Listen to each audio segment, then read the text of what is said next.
Hi everybody, this is Eric Folks, Mobile Learning Specialist for Lampasas ISD. I'm here to show you how you can easily create shortcuts or bookmarks to frequently visited websites to make things a little bit easier and faster on your iPad. So first thing we're going to do is we're going to make sure that we are clear through iBoss and on the Wi-Fi. So if I go in my settings, I look up here at my Wi-Fi section, I can see that I'm connected and have a check mark. Staff use LISD sec.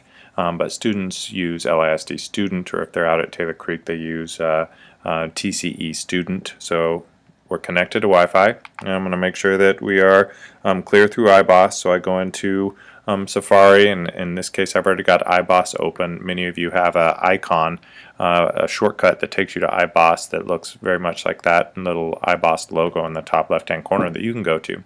So then I'm going to go to a new tab so that I can notice I'm leaving iBoss open, but I'm going to go to a new tab and go to a new website. So let's say I want to go to the iBadger student portal. So I go to lisdtx.org, and then you can see there's the parent-student drop-down right there, and there's a section called iBadger iPad portal. That's where we want to go. If you scroll down a little bit, you'll see there are sections for teachers, parents, and students. We're going to go to the student section. And here you can see all the resources that we've put related to the initiative in one spot for students. The best of the best digital work is found on Digital Den. Anytime teachers brag about specific iMovies or presentations and neat things that students have created, we showcase those on the Digital Den. So new students typically want to start with this iBadger student orientation video playlist, but if you're watching this video, you've probably seen some of those already, and now you're ready to move on to the portal itself. So along the left hand side you can see there are different apps and how-to instructions for working with everything related to OneDrive or your 365 account. This includes school mail, Microsoft Office, including Word and PowerPoint, all those kind of things. You'll find helpful resources there.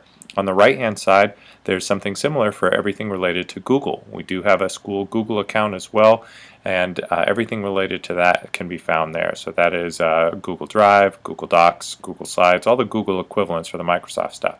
Anything that doesn't fall into those two categories can be found right there in the center, working with all other apps. So whether it's Book Creator or iMovie or whatever the case may be, you can find apps and other app how-tos right there in that section.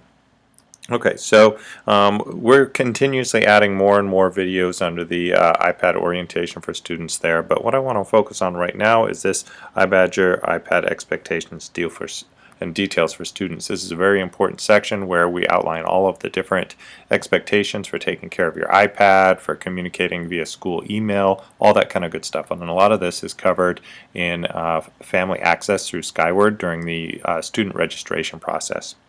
So you can see there's all kinds of things that are here already and things that we add over time. So we encourage you to come back to this website often so that you can look for new resources and new things posted in Digital Den. And like any website, the fastest way to get somewhere is going to be by adding a shortcut to that website. So in the top right hand corner you can see that little universal share icon. If I click on that, then it asks me, how do I want to work with this particular content? So what I'm going to do is I'm going to say add to home screen, and it's on the bottom right hand corner, and sometimes you have to scroll a little bit to find it depending on what you've got. So I say add to home screen, and what it's going to do is scan the content of the page to try to come up with a potential title for the shortcut. This one works just fine, but if I wanted to click on that and change the title, I could. Once I click add, it's going to take me out of the web browser and it's going to drop a little shortcut onto my home screen. And then, you know, of course, like any app, I can long press on that and I can move it around and put it wherever I want so that I can use it frequently. So any website that you go to frequently, so it would be a good idea to create a shortcut. Perhaps you've got a folder that you've created that has shortcuts to all the different coaches or all the different coaches and teachers and their instructional materials that they put on their website. It could be any other website that you use often. Okay, so that's all there is to creating a shortcut to the home screen, and we're going to sign off for now. Have a great day.